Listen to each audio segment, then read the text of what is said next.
La persona que le pregunte a Mauricio Funes, en breve dice, ¿por qué en su gobierno crecieron las pandillas? En breve, porque ya estamos a punto de finalizar. Bueno, nosotros aplicamos una estrategia de combate de las pandillas que tuvo algún nivel de efectividad.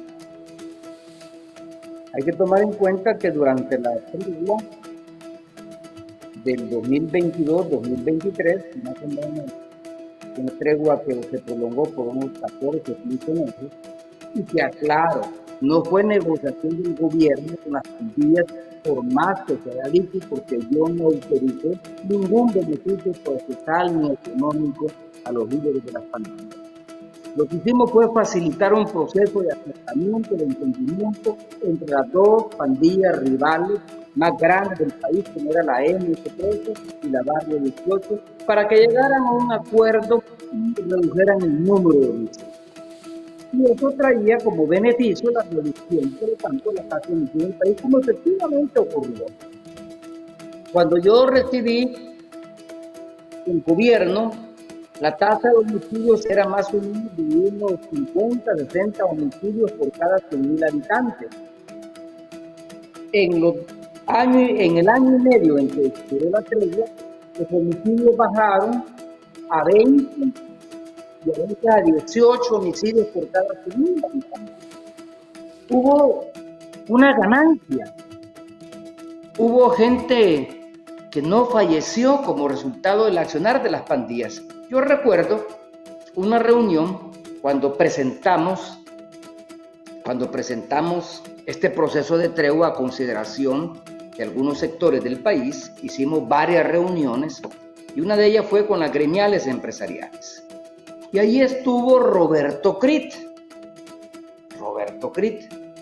Y me acuerdo que Roberto Crit dijo estas palabras, y si no que me desmienta.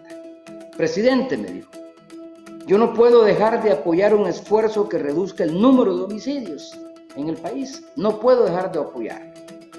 Si con este proceso vamos a tener menos muertes en el país, yo lo apoyo. Incluso habló de abrir fuentes de trabajo para aquellos pandilleros que habían tomado la decisión de salirse de las pandillas y buscar una nueva forma de vida que les permitiera mantenerse a él y a su familia. Eso lo dijeron. Lo que pasa es que después, cuando vino toda la crítica por parte de la prensa, ya no quisieron asumir ninguna posición pública con respecto a eso. El FMLN también fue hipócrita con respecto al proceso de tregua.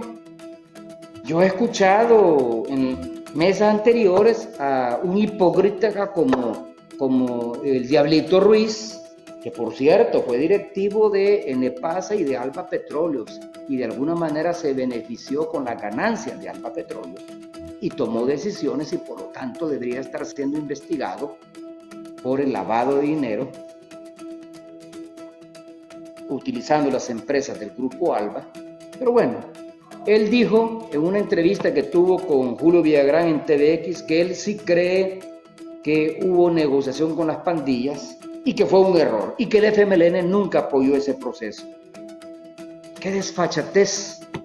Si el FMLN nunca lo impidió, nunca se pronunció en contra de ese proceso. Y no solo no lo hizo, sino que ellos como FMLN, como partido político, entraron a negociar con las pandillas en los meses previos a las elecciones presidenciales. Y no ahí aparecen dos dirigentes del FMLN que fueron grabados pues por las mismas pandillas y que esos audios y esos videos llegaron a manos de la prensa alternativa, sobre todo de El Faro, donde aparecen negociando. Y aparecen negociando que apoyos electorales a Sánchez Serén. Y de eso yo no soy responsable, porque esas negociaciones las hicieron ex dirigentes del FMLN, en concreto Benito Lara, que en ese momento era diputado de la Comisión de Seguridad de la Asamblea Legislativa. Él fue nombrado ministro después cuando gana Sánchez Serén, y el otro era Arístides Valencia, que también era dirigente del FMLN y que luego después fue nombrado ministro de Gobernación en el gobierno de Sánchez Sereno. Ahí están los videos, ahí aparecen ellos negociando. Entonces, ¿cómo son tan hipócritas de decir que ellos no estaban de acuerdo con la negociación, siendo que yo no negocié, siendo que yo no me senté con ningún pandillero, ningún líder de pandilla, siendo que yo no autoricé a ningún funcionario de mi gobierno y sobre todo el Gabinete de Seguridad Pública a que lo hiciera, siendo que yo no autoricé ningún beneficio carcelario, ni procesal, y mucho menos económico? Pero sin embargo ellos se sentaron a negociar y ahí están los videos. Entonces la actitud del FMLN en ese sentido, por lo menos de la dirigencia del FMLN, es hipócrita. Le agradezco. ¿Cómo es hipócrita en estos momentos? ¿Cómo es hipócrita en estos momentos la actitud del gobierno cuando Nayib Bukele, si ustedes se recuerdan, dijo malditos, 1000 veces malditos a los que negociaron con la vida de los salvadoreños en referencia a las supuestas negociaciones que hubo bajo mi gobierno?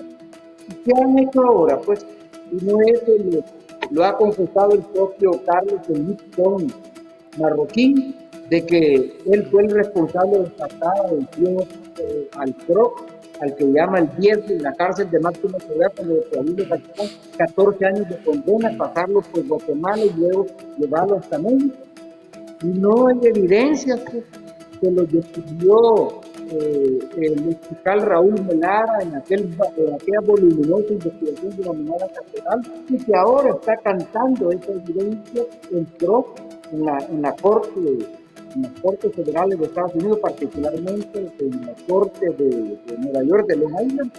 Entonces, ¿por qué toda esa hipocresía? Entonces, frente a la pregunta, ¿por qué crecieron las pandillas? Llevaron un proceso natural de crecimiento que debía ser interrumpido de alguna manera.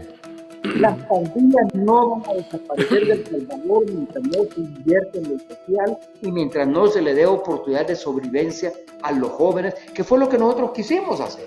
Y por eso que creamos los programas. Bueno, se nos